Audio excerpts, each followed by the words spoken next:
که موږ ته یا زموږ د لیدونکو اوریدونکو ته په دې کلو چې دا څه سکینډل په دې کې شوي څه دي؟ کوهستان سکینډل په بنیادي توګه باندې تقریبا 14 اربو نه والا د 40 اربو روپو پورې دا یو اکاونټ دی 10 دا هغه اکاونټ دی دا پبلک اکاونټ دی د په درې مختلفو مودونو کې پیسې جمع کیږي د ټیکادارانو چې کومې پیسې دغه کیږي دا غوي زر ضمانت عددي نوزي او د کې داخليږي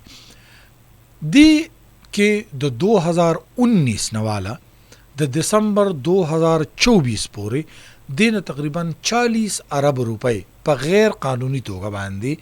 په جعلي بیلونو او په دې پکاته کې وستل شوی په دې کې تر اوسه پورې د خیبر پختونخوا د سی ان ډبلیو محکمه د خیبر پختونخوا د خزانه محکمه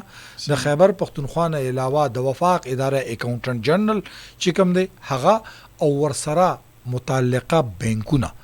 دا ټول په دې سیس کې ککړو او دا پیسې وتلې دي او د خیبر پختونخوا سپیکر وای چې دا پیسې یوازې تر د دې پورې نه دي کومنګ دا تحقیقات د نور زلو پورې خواره کړل نو دا تاسیس چې کوم دی د سلوي د 4 د 500 نواله تر 600 ارب روپو پورې دی په خیبر پختونخوا کې د اکاونټ نمبر جی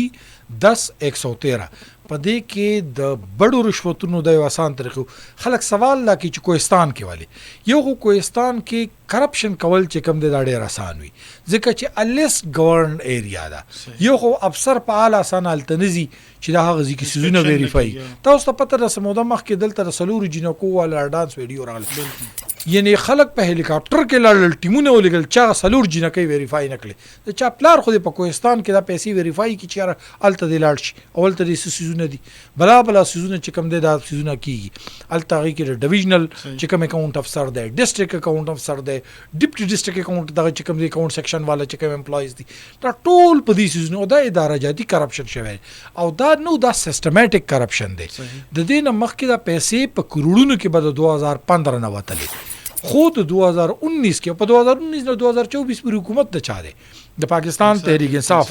شپږ کاله د پاکستان تحریک انصاف حکومت د محمود خان صاحب او ورپسې د اخیری کال د چا دی